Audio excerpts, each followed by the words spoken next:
चलिए आज हम बात करते हैं आर्म्स एक्ट के सेक्शन नंबर 5 की, जो कि लाइसेंस के बारे में बात करता है। ये पूरा चैप्टर नंबर 2 लाइसेंस ही डील करता है। सेक्शन नंबर 3 से लेकर 12 तक लाइसेंस के बारे में और अदर प्रोविजंस भी मेंशन हैं इस चैप्टर में। ओके, सो इसी में से आज हम डील करने वाले हैं सेक्शन नंबर 5 के साथ, जो कि लाइसेंस की बात करता है मैन्युफैक्चरिंग और सेल और other different kind of transactions के लिए। सो बेसिकली हम स्टार्ट करने वाले हैं फर्स्टली बैरेक की लैंग्वेज के साथ। उसके बाद हम देखेंगे कि हम अपने हाथ से नोट्स बना के इसे छोटा कैसे कर सकते हैं, ताकि हमारे लिए एग्ज़ाम टाइम में इजी हो जाए इन सब चीज़ों को याद करना। So let's start with our section number 5, licence for manufacture sale etcetera of arms and ammunition. No person shall use manufacture obtain procure sale transfer convert repair test और prove. तो काफ़ी सारे ट्रांजेक्शन्स आप में इसमें देख सकते हैं, जिसमें वो बात करता है कि लाइसेंस के बिना आप ना यूज़ कर सकते हैं, ना मैन्युफैक्चर कर सकते हैं, ना किसी से ऑब्टेन कर सकते हैं, ना अपने पास प्रोक्योर करके रख सकते हैं, ना आप इसको सेल कर सकते हैं, ना ही आप ट्रांसफ़र कर सकते हैं। राइट, सेल के अलावा भी जैसे किसी और तरीके से ट्रांसफ़र किया है, नहीं आप कन्वर्ट कर सकते हैं चीज़ को। जैसे फॉर एग्जांपल हमने किसी पिस्टल के आगे नोज़ल उसकी बढ़ा दी है और किसी और चीज़ में उसको कन्वर्ट कर दिया, जैसे खोल के और उसमें कुछ और ऐड कर दिया, वो चीज़ भी नहीं कर सकते। ना आप प्रिपेयर कर सकते हैं, ना टेस्ट करना है, जैसे टेस्टिंग के लिए यूज़ होती है काफ़ी सारी पिस्टल्स होती है जो टेस्ट करके चेक करते लोग, नहीं आप और प्रूव दैट, और प्रूव भी नहीं कर सकते। और एक्सपोज और ऑफ़र फॉर सेल, नहीं आप ऑफ़र कर सकते हैं सेल के लिए, ट्रांसफ़र कर सकते हैं। एक्सपोज करना है, नहीं दिखाना उसको, ठीक है, किसी भी फायर आर्म को, और any other arms of such description में be prescribed unless he holds in this behalf a licence. So basically licence के बिना आप ये कुछ भी काम नहीं कर सकते।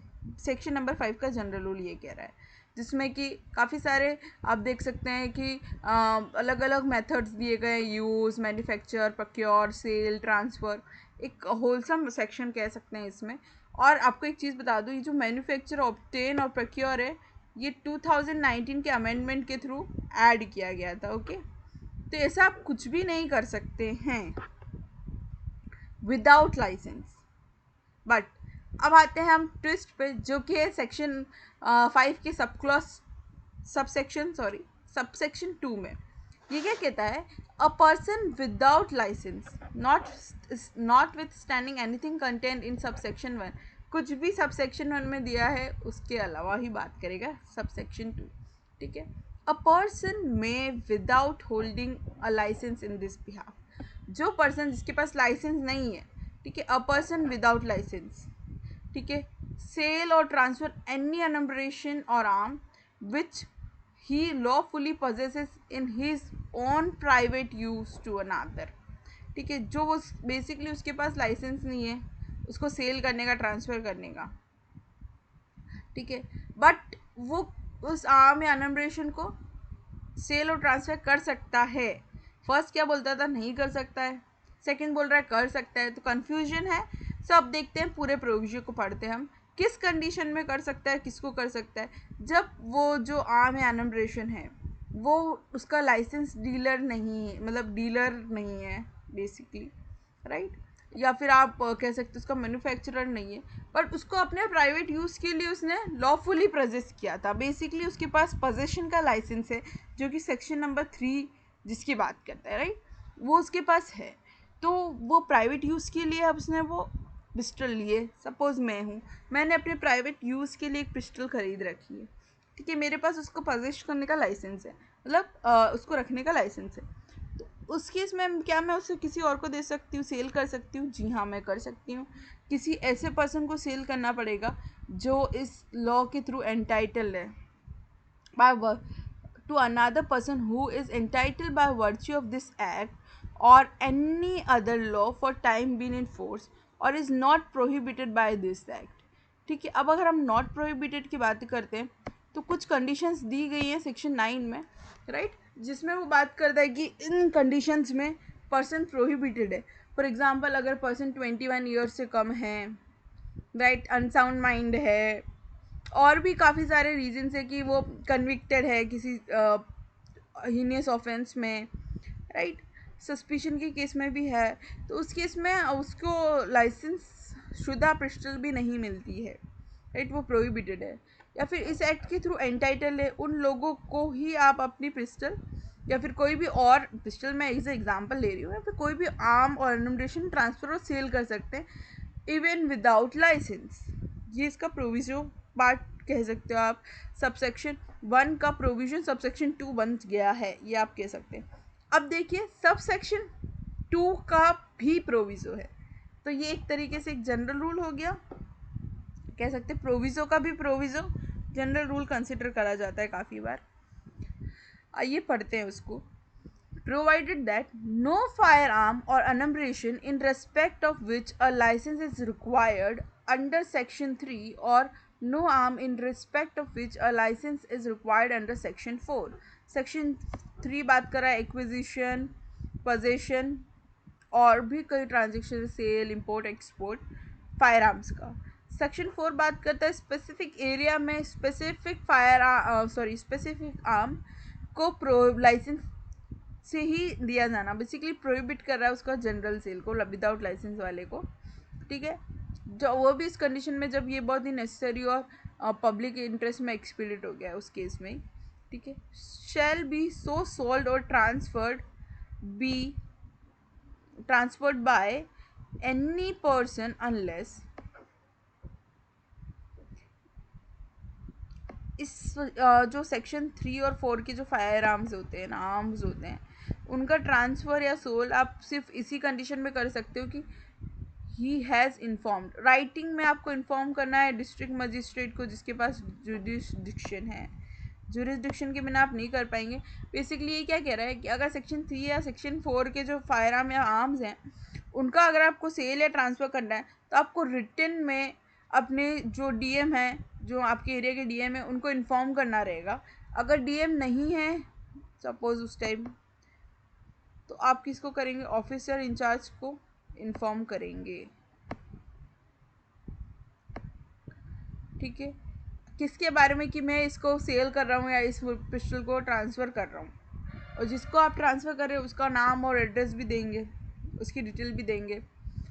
सेकंड चीज़ क्या है, सेकंड कंडीशन क्या है, यहाँ पे ऐड यूज़ किया गया है, मतलब आपको दोनों कंडीशन को फुलफिल करना रहेगा। And a period of not less than 45 days has expired after giving such information. Basically आपने जब ये इन्फॉर्मेशन दी उसके 45 days तक आप कोई ट्रांसफ़र नहीं करेंगे, 45 days कंप्लीट हो जाने चाहिए, उसके बाद ही आप ये सब ट्रांसफ़र ऐसा कुछ कर सकते हैं, है ना। तो ये कह सकते हैं कि ट्रांसफ़र पे एक तरीके से दो कंडीशंस की रिस्ट्रिक्शन है ट्रांसफ़र और सेल दोनों में ही, कि अगर सेक्शन 3 या सेक्शन 4 की फायर आर्म या आर्म है तो उस कंडीशन में आपको डिस्ट्रिक्ट मजिस्ट्रेट को इन्फॉर्म करना पड़ेगा राइटिंग में, या फिर ऑफिसर इंचार्ज को इन्फॉर्म करना पड़ेगा कि आप किसको ट्रांसफ़र कर रहे हैं, ठीक है, उसके बारे में कि मैं इसको ट्रांसफ़र करना चाहता हूँ, इस इंटेंशन को भी आपको उनको बताना पड़ेगा। उसके बाद वो इन्फॉर्मेशन दी, उसके 45 days ख़त्म होने के बाद आप ऐसा कोई भी ट्रांसफ़र कर सकेंगे, उससे पहले नहीं कर सकते हैं। ये था सेक्शन नंबर 5 बैरेक के साथ। अब आप देखिए कि इसके नोट्स कैसे बना, थोड़ा रफ है, डेफिनेटली आपको राइटिंग के साथ इशू हो सकता है क्योंकि जितनी खूबसूरती इस राइटिंग में है समझने में उतनी दिक्कत आ सकती है, बट हाँ मैं आपको इजीली समझा देती हूँ कि ये सेक्शन नंबर 5 का लाइसेंस किसके लिए, मैन्युफैक्चर और सेल के लिए या ट्रांसफ़र के लिए दिया गया है, और भी काफ़ी सारे ट्रांजेक्शन है। तो फर्स्ट क्या कहता है, बिना लाइसेंस के जो भी ओवरऑल ट्रांजेक्शन है वो आप नहीं कर सकते हो, राइट। और ये 3 वर्ड्स मैन्युफैक्चरिंग, ऑब्टेन और प्रोक्योर, ये 2019 के अमेंडमेंट से उसमें डाले गए हैं। 2019 का जो अमेंडमेंट था ये कब इन्फोर्समेंट में आया था, 14 दिसंबर 19 यानी 2019, 14 दिसंबर 2019 में ये फोर्स में आया था बेसिकली, ठीक है। तो फर्स्ट चीज़ कह रहा है बिना लाइसेंस के आप ये सब चीज़ें नहीं कर सकते। सेकंड क्या बोलता है, हाँ माना आपके पास लाइसेंस नहीं है लेकिन आप सेल और ट्रांसफ़र तो कर ही सकते हो ऐसी कोई भी आर्म को जो आपने प्राइवेट यूज़ के लिए ली थी आपने खुद ने भी, और आप उसको लॉफुली पजेस करते हो, तो उस केस में आप इसका ट्रांसफ़र कर सकते हो किसी भी ऐसे पर्सन को जो इस एक्ट के थ्रू एंटाइटल्ड है, ठीक है, आप उसको दे सकते हो। या फिर है ना जो लॉ के थ्रू प्रोहिबिटेड नहीं है, इस एक्ट के थ्रू प्रोहिबिटेड नहीं है, राइट, या फिर किसी और भी एक्ट के थ्रू एंटाइटल्ड है, उस पर्सन को आप इसको आर्म ऑर्गेनाइजेशन को ट्रांसफ़र कर सकते हो। बट अगर ये ऐसी आर्म है जो सेक्शन 3 या सेक्शन 4 में फॉल करती है, तो उस केस में आपको रिटर्न इन्फॉर्मेशन देनी पड़ेगी डिस्ट्रिक्ट मजिस्ट्रेट को, और ऐसी इन्फॉर्मेशन में आपका जो इंटेंशन है आपको बताना पड़ेगा कि मैं इसको सेल करना चाहता हूँ, ट्रांसफ़र करना चाहता हूँ और इस इंसान को करना चाहता हूँ, उसकी कंप्लीट एड्रेस देना पड़ेगा।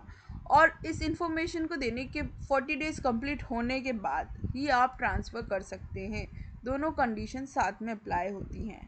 ओके, सो ये आपका सेक्शन नंबर 5 यहाँ पे ख़त्म होता है। और आप देख सकते हैं कि फर्स्ट पॉइंट में नो लाइसेंस है, सेकंड पॉइंट में अ पर्सन विदाउट लाइसेंस है ट्रांसफर। इसका प्रोविजो है unless he informs in writing to DM having jurisdiction regarding the sale transfer, जो भी सेक्शन नंबर 3 और 4 के फायर ऑनमरेशन हैं, फायर आर्म्स हैं उनके लिए, ठीक है। और प्लस ऐसा कोई भी transfer should take after expiry of 45 days. 45 days कम से 45 days from giving the information. Okay, I hope you understand this section. और अगर कोई भी डिफ़िकल्टी आती है तो कमेंट सेक्शन में क्वेश्चन ज़रूर पूछिएगा। एंड आगे की जो प्रीवियस सेक्शन है आप अगर पढ़ना चाहते हैं तो उसकी वीडियोस हमारे चैनल पे अपलोडेड है। Do subscribe the channel and let me know about your experience with our channel. Okay, bye bye.